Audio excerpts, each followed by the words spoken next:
Gambhira bridge દુર્ઘટના બાદ અમરેલીના ઠેબી બ્રિજની જર્જરિત હાલત ન્યૂઝ 18 ગુજરાતી પર થોડા દિવસો પહેલા જ બતાવવામાં આવી હતી। આ અહેવાલને લઈ અને તંત્ર જાગ્યું છે, પરંતુ એટલી હદે ઉતાવળિયું પગલું ભર્યું છે કે લોકો હેરાન પરેશાન થઈ ચૂક્યા છે। હું આપને જે દ્રશ્ય બનાવું છું આ એ જ જર્જરિત બ્રિજ છે, ઠેબી બ્રિજ, જેને બંને તરફથી બંધ કરવાનો પ્રયાસ કર્યો છે। માત્ર માટીના ઢગલાઓ કરી અને અચાનક જ આ પુલ બંધ કરી દેવામાં આવતા ખાસ કરીને વાહન ચાલકો અને આ વિસ્તારમાં જે ખેડૂતો છે, જેમના વાડી ખેતર આ વિસ્તારમાં આવેલા છે, તમામ લોકો હેરાન પરેશાન થઈ ચૂક્યા છે। સૌથી મોટી ગંભીર બેદરકારી એ છે કે પુલની બંને સાઈડ નથી ડાયવર્ઝનના બોર્ડ કે નથી આ પુલ બંધ કરવામાં આવ્યો હોવાની સૂચનાના બોર્ડ, જેના કારણે અનેક વાહન ચાલકો પરેશાન થઈ રહ્યા છે। બ્રિજ જર્જરિત છે, તે બંધ કરવો જરૂરી હતો, પરંતુ શું રાતમાં બંધ કરી દેવો પડે એટલી હદે જરૂરી હતો?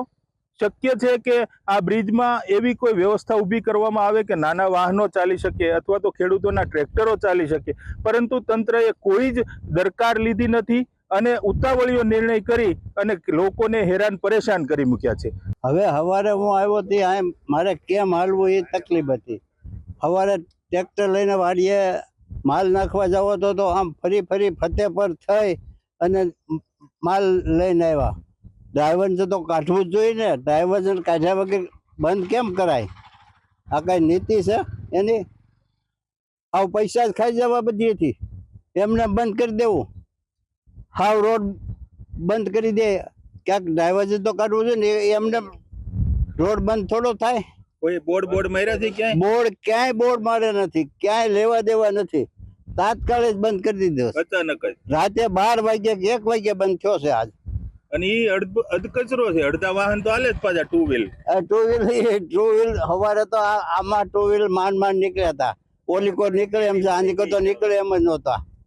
ટુ વ્હીલ અધર કરી લાવ્યા, એ તો માથે 2-4 વાર હાલ્યા ને વાહન થઈ, વાહન ડબલ તો હાલે એમ જ નથી, એવી સ્થિતિ છે। હું અત્યારે અહીંયા નહોતો, 2 મહિનાથી બહાર હતો, આજે હજી અત્યારે જ આવ્યો છું ને જ્યાં પુલ ઉપર આવ્યો હતો માટીના ઢગલા, માટી નાખેલી જ બે સાઈડ પર, તો મેં કીધું આમાં કઈ ડાયવર્ઝન નથી। હું ત્યાં ઉભો રહ્યો, જોયું તો ટુ વ્હીલ 1-2 જણા આવતા હતા, તો હું આવ્યો છું, પણ સાહેબ જેને ડાયવર્ઝન કે કઈ આપવું તો જોઈએ ને।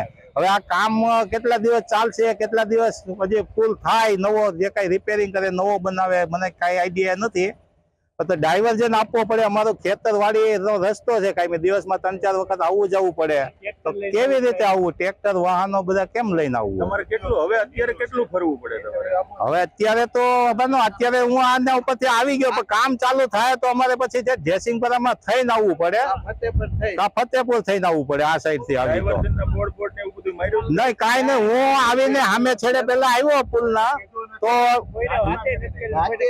પુલના છેડે હું ઉભો રહ્યો અને મેં જોયું પેલા કે કઈ ડાયવર્ઝન નું બોર્ડ કે કઈ જોયું નહીં સાહેબ, એટલે મેં ત્યાં પૂછ્યું હતું ને એક ભાઈને કે ભાઈ જવા હે, તો મને કે આ ટુ વ્હીલ ચાલે છે, એટલે હું આવ્યો અહીંયા।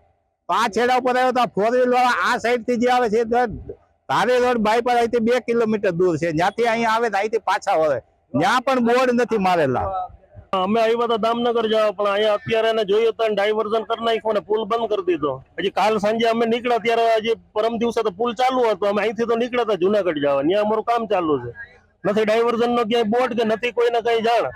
અત્યારે અમે આવ્યા ત્યારે ખબર પડી કે આ પુલ તો 2 બાજુથી બંધ કરી દીધો, અહીંથી જવાનો ક્યાં, ગામચીરી ને દામનગર નીકળવાનું? આ એના આટલી હદે આવું બધું ના હોય, કમસે કમ બાયપાસ ઉપર તો જાણ કરો કે ડાયવર્ઝન નો બોર્ડ મારો, ડાયવર્ઝન નો રસ્તો ક્યાં જાય ઈ તમે કોકને જાણ કરો। આજે વાથી આવીને જવાનું ક્યાં?